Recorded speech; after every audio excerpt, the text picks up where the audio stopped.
안경사 국가고시 대비 시기생리학 이번 시간에 사시의 종류에 대해서 정리해 보도록 하겠습니다. 사시의 종류는 여러 가지가 있는데 우리 문제에서 자주 나오는 사시 종류들만 한번 간단하게 어떤 내용인지 살펴보면서 비교해 보도록 할게요. 지금 적혀 있는 대로 내사시, 외사시, 마비사시, A형 사시와 V형 사시에 대해서 보도록 하겠습니다. 일단 내사시하고 외사시를 먼저 같이 살펴볼 텐데요. 내사시하고 외사시는 둘 다 수평 방향으로 편위가 있는 수평사시, 수평 편위를 가지고 있는 사시의 종류입니다. 둘 다 수평 방향 편위이고요. 내사시는 말 그대로 안쪽으로 눈이 편위되는 사시, 그러니까 코 방향으로 눈이 편위되는 사시가 되는 거고, 외사시의 경우는 바깥쪽이니까 귀 방향 쪽으로 눈이 편위되는 경우를 외사시라고 부르죠. 다시 내사시 안에는 영아 내사시, 조절 내사시, 후천 비조절 내사시로 나누게 됩니다. 여기 이런 내용을 보실 때는 제목의 내용을 잘 읽어보시고 이해하려고 해보시면 돼요. 첫 번째 영아 내사시 같은 경우는 내사시는 내사시예요. 코 방향으로 눈이 편위되는 내사시인데 영아 내사시입니다. 영아에게서 나타나는 내사시라고 이해하시면 되니까 막 태어난 갓난 아기에게서 나타나는 내사시입니다. 영아 내사시의 특징을 정리하면 생후 6개월 이내에 나타나는 내사시를 얘기하는 거죠. 이 영아 내사시의 경우에 중요한 특징은 사시각이 아주 크고 굴절 이상은 경미합니다. 굴절 이상은 크게 요인이 되지 못하고요. 사시의 각도가, 그러니까 사시의 양이 매우 크게 나타나는 거고, 중요한 것은 생후 6개월 이내에 나타나는 영아에게서 나타나는 내사시라는 거예요. 두 번째는 조절 내사시입니다. 조절 내사시는 조절과 관련 있는 내사시로 이해를 하시면 되겠죠.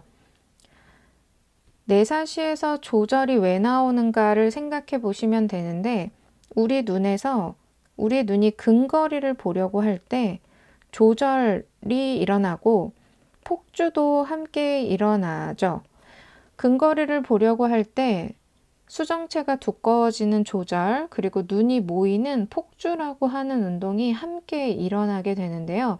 다시 얘기하면 조절을 자극하게 되면 폭주가 같이 일어나게 되고, 반대로 폭주를 자극하게 되면 조절이 함께 일어나는 이런 서로 함께 가는 관계에 놓여 있습니다. 조절과 폭주는.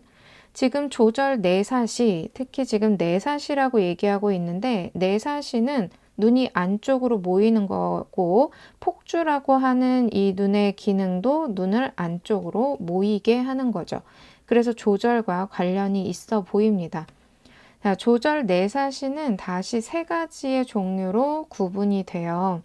굴절 조절 내사시, 그리고 비굴절 조절 내사시, 마지막으로 부분 조절 내사시인데, 첫 번째 있는 굴절 조절 내사시부터 얘기를 할게요. 조절 내사시에 속하는데 앞에 굴절이라고 하는 단어가 같이 붙어 있어요. 굴절이라고 하면 뭘 떠올리시면 되냐 하면 굴절 이상을 떠올리면 됩니다. 우리가 알고 있는 굴절 이상, 근시, 원시, 난시 같은 것들을 얘기하는 거고요. 지금 조절과 관련된 굴절 이상을 떠올리셔야 돼요. 조절과 관련된 굴절 이상, 바로 원시죠. 굴절 이상 중에 원시가 있는 경우를 얘기하는 겁니다. 원시의 특징을 잘 생각해 보시면 돼요.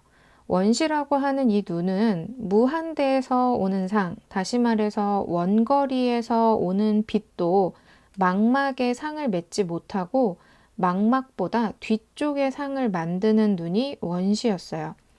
망막보다 뒤쪽에 상을 만들기 때문에 이 상을 망막 쪽으로 가지고 오기 위해서 수정체의 조절력을 사용하게 됩니다. 그래서 보통은 멀리 보는 상태에서는 우리가 조절을 하지 않는다라고 얘기하지만 원시의 경우는 원거리에서도 조절을 하는 특징을 가지고 있죠. 안경을 안 썼다는 가정하에 원거리에서도 조절을 하는 특징이 있어요. 왜냐하면 망막의 선명한 상을 만들기 위해서. 망막의 선명한 상을 만들기 위해 원거리를 보고 있는 상황에서도 조절이라고 하는 것이 개입되고, 이런 상황에 근거리를 볼 때는 더 많은 조절이 개입되어야 되겠죠. 지금 원시를 교정하지 않은 눈에서 멀리를 볼 때 조절을 한다라고 얘기했고요. 앞에서 조절을 자극하게 되면 폭주가 일어난다라고 얘기를 했어요. 그러니까 지금 굴절, 조절, 내사시 같은 경우는 이 원시라고 하는 굴절 이상 때문에 조절이 발생하게 되고, 이 조절로 인해서 폭주가 과다하게 나타나게 되는 겁니다. 눈 모음이 과다하게 나타나다 보니까 이것이 내사시로 포함되게 되는 거죠. 그러면 지금 굴절, 조절, 내사시라고 하는 건 굴절 이상 때문에 생긴 거고, 여기에서의 굴절 이상은 원시니까 이 원시를 교정해 주면 됩니다. 그래서 원시를 교정해 주면 이런 문제는 다 해결이 돼요. 원시 교정 안경을 착용시켜 주면 하지 않아도 되는데 했던 이 조절의 양이 없어지게 되고, 그에 따라서 폭주했던 그 양이 없어지니까 내사시가 드러나지 않고 정위의 상태로 보이게 되죠. 두 번째 비굴절 조절 내사시는 그러면 앞에 얘기했던 굴절 조절 내사시하고 반대되는 것으로 이해하면 되겠죠. 비굴절이니까 이것은 굴절 이상과 관련이 없습니다. 앞에 B자가 붙었으니까 굴절 이상과 전혀 관련이 없어요. 원시가 있는 눈이 아닌 거고요. 단순히 조절 내사시를 얘기합니다. 그래서 이런 경우는 근거리를 보려고 할 때 조절이 개입되면서 이 조절에 의해서 자극되는 폭주의 양이 과다하게 들어갈 때 이런 내사시의 모습을 보여주는데, 이런 경우를 비굴절, 조절, 내사시라고 구분을 하게 되는 겁니다. 두 개 비교하시면 굴절, 조절, 내사시는 원시, 그러니까 굴절 이상이 있는 눈이고요. 비굴절, 조절, 내사시는 굴절 이상이 없지만 조절에 의해서 폭주가 과다하게 생기는 경우를 얘기합니다. 그러면 세 번째 있는 부분 조절 내사시라고 하는 것은 앞에 있는 두 개의 요인이 모두 플러스 되어 있다라고 이해하시면 돼요. 굴절 조절 내사시와 비굴절 조절 내사시의 특징을 모두 가지고 있는 경우예요. 이 얘기는 뭐냐 하면 조절에 대해서 과다하게 폭주하는 경향도 있고 굴절 이상도 가지고 있다라는 얘기입니다. 그래서 굴절, 조절, 내사시 같은 경우는 원시 교정 안경을 착용하면 내사시가 따로 해결할 필요가 없었는데, 부분 조절 내사시 같은 경우는 굴절 이상이 어느 정도 있어서 이걸 교정한다고 하더라도 나머지 비굴절에 해당하는 조절 때문에 생기는 내사시가 있기 때문에 완벽하게 안경으로서 다 해결될 수는 없는 이런 좀 다른 특징을 보이게 되죠. 내사시의 마지막 후천 비조절 내사시입니다. 제목에서 후천이라고 적혀 있으니까 앞에 얘기했던 영아 내사시처럼 어릴 때 나타나는 사시가 아닌 것을 얘기하겠죠. 그래서 생후 6개월 이후에 나타나는 내사시를 얘기하는 거고요. 굴절 이상과는 관련이 없습니다.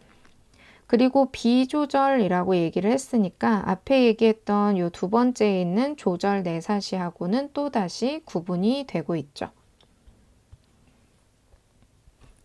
이번에는 외사시로 한번 가볼게요. 외사시는 두 가지입니다. 간헐성 외사시, 그리고 앞에 간헐성이라는 말이 붙지 않은 일반 외사시입니다. 간헐성 외사시는 말 그대로 간헐적으로 사시가 드러나는 것을 얘기하죠. 평상시에는 양안이 잘 융합을 하고 있다가 어떤 특정한 상황, 특히 융합이 깨질 만한 상황, 언제냐 하면 주로 피곤할 때라든지 아침에 일어난 직후라든지 이런 식으로 융합이 쉽게 일어나지 못하는 상황에서 간헐성으로 외사시가 드러나게 되고요. 이것은 주로 동양인에게 많이 나타나게 되고 근거리에서는 특별히 문제가 없지만 주로 원거리에서의 문제를 보여줍니다. 원거리, 멀리를 보고자 할 때, 멀리를 보고 있는 상황에서 복시가 나타나게 되고 억제도 나타날 수 있고 눈부심이 심하게 나타나는 이런 증상들을 가지고 있습니다. 다음은 간헐성이 붙지 않은 그냥 외사시인데요. 외사시의 경우는 대부분 간헐성 외사시가 더 진행되어서 간헐적으로 편의가 드러나던 것이 그 편의가 계속해서 드러나 있는 이런 경우로 진행하는 것을 외사시의 형태로 이해를 하시면 되겠습니다.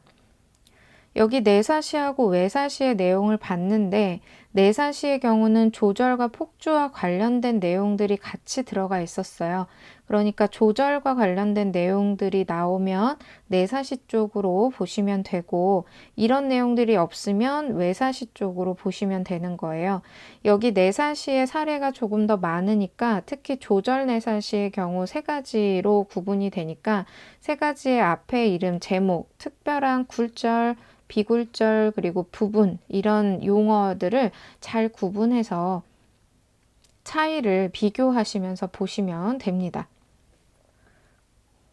다음은 마비사시고요. 마비사시는 말 그대로 사시는 사시인데 마비가 되어서 나타나는 사시예요. 외안근이 그냥 힘이 좀 딸려서가 아니라 마비사시는 아예 외안근 자체에서 수축 운동이 아예 불가능한 겁니다. 외안근이 마비가 되어서 그쪽 방향으로 안구 운동을 못하는 이런 특징을 가지게 되는 거죠. 예를 들어서 오른쪽 눈에 가쪽 고등근, 외직근에 마비가 생겼다면 오른눈을 귀 방향으로, 다시 말해서 오른눈을 오른쪽으로 돌리는데 문제가 생길 거예요. 오른쪽으로 보고자 할 때 안구 운동이 불가능하겠죠. 이런 경우를 마비사시라고 얘기하고요. 지금 얘기한 것처럼 오른쪽을 볼 때 이렇게 문제가 생기는 이런 식의 형태를 안구 운동 제한되었다라고 얘기를 합니다. 여기서 마비근이 만약에 오른쪽 눈에 가쪽 고등근이라고 한다면 이 가쪽 고등근이 원래 하는 운동은 뭐였냐면 외전이죠. 눈을 바깥쪽으로 돌리는데 여기가 마비가 되었다면 이 외전이 일어나지 못하게 되는 것을 의미하는 겁니다. 이쪽으로 원활한 운동이 일어나지 못하기 때문에 마찬가지 복시라고 하는 증상이 나타나게 되고요. 그리고 편의각에서 차이가 보이는데 큰 제2 편의각이라고 내용이 나오고 있죠. 제2 편의각이라고 하는 내용은 뭐냐면요. 사시안으로 주시를 할 때에 그 사시의 정도를 얘기합니다. 사시안으로 주시할 때 이때 사시각을 측정할 수가 있겠죠. 그리고 사시안이 아닌 나머지 정상 눈 쪽으로 주시할 때 사시각을 또 측정을 할 수가 있을 거예요. 정상안으로 주시할 때보다 사시안으로 주시할 때의 사시각이 더 크게 나타나는 경우를 얘기하고 있습니다. 또 하나의 증상은 이상 머리 위치인데 말 그대로 머리 위치에 이상이 있는 거예요. 머리의 위치를 똑바로 놓고 보지 못하고 마비사시가 있기 때문에 어떤 특정 시선에서 불편함 그리고 복시 이런 것들을 느끼게 될 거예요. 그래서 복시를 피하기 위해서 머리를 이용해서 주시를 하게 되는 겁니다. 근육에 마비가 있을 때 그쪽 마비안으로 작용할 수 있는 방향으로 제대로 안구 운동이 일어나지 않기 때문에 대신에 안구를 돌리는 대신에 머리 자체를 돌리거나 머리를 옆으로 기울인다거나 턱을 올린다거나 내린다거나 이런 식으로 그 복시를 없애고 보정을 하려고 노력을 하겠죠. 이런 증상을 이상 머리 위치라고 얘기를 해서 구분을 하고 있어요. 다음은 특수사시에 속하는 A형 사시와 V형 사시입니다.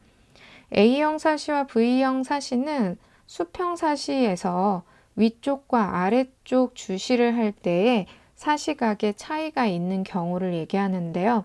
여기서 수평 사시, 앞에서 얘기했던 내사시와 외사시를 얘기하는 겁니다. 외사시와 내사시. 수평사시는 내사시와 외사시를 얘기하는 거고요. 지금 A형과 V형이라고 하는 건 그림을 보시면 쉬운데 그림 두 개 중에 왼쪽에 있는 것이 A형 사시, 오른쪽에 있는 것이 V형 사시입니다. 왼쪽에 있는 A형 사시의 경우는 A 모양처럼 보이죠. 눈의 위치를 잘 보시면 지금 안쪽으로 편의되어 있는 내사시의 모양을 보여주고 있어요. 내사시인데 정면을 바라본 여기 중간보다 위쪽을 바라본 위쪽으로 시선을 올렸을 때 이때 사시각을 측정하니까 사시의 각이 더 크게 나타났습니다. 아래쪽을 보고 있는 상태에서 사시를 또 측정을 했더니 사시각이 오히려 좀 작게 나타나죠. 사시각이 크고 작고가 혹시 헷갈리시면 그냥 눈의 위치를 가지고 보시면 돼요. 위쪽을 바라봤을 때 눈의 위치가 두 개의 눈이 서로 안쪽으로 몰렸는데 밑으로 내려가면서 점점 벌어지는 모습을 보여준다면 이때는 A형 사시로 이해를 하시면 되고요. 오른쪽 그림에서처럼 위쪽을 볼 때는 두 눈이 서로 멀리 있었는데 아래쪽으로 내려가면서 두 눈이 서로 더 모이게 되는 모습을 보여주면 이런 경우는 V형 사시로 구분해서 보시면 되겠습니다. 위쪽을 주시할 때와 아래쪽을 주시할 때 그리고 정면을 주시하는 상황에서 각각 사시각이 다르게 나타나는 특수형 사시입니다. 자, 이렇게 해서 사시의 대표적인 몇 가지 종류들, 우리 문제에 자주 나오는 사시의 종류들의 내용을 간단하게 정리를 해봤고요. 이런 문제에서 이런 부분들에서 여러분들이 생각하셔야 될 것은 그냥 글씨로 외우시는 거는 크게 효과가 없을 거예요. 그냥 글씨로 외우시기보다는 여기에 있는 내용들, 그 제목들에 대한 여기 키워드들을 잘 뽑아내셔서 이 내용을 이해를 하시고 이 안에 있는 내용들의 키워드랑 잘 연결을 시키시면 돼요. 예를 들어 영아내사시 하면 생후 6개월 이내, 후천 비조절 내사시 하면 생후 6개월 이후라는 이런 큰 차이점들이 있으니까 이런 중요한 차이점들을 잘 뽑아내서 보시면 많은 것들을 외우시지 않더라도 충분히 이런 문제들을 해결하실 수가 있을 겁니다. 자, 이렇게 사시의 종류 다 정리했고요. 마치도록 하겠습니다. 감사합니다.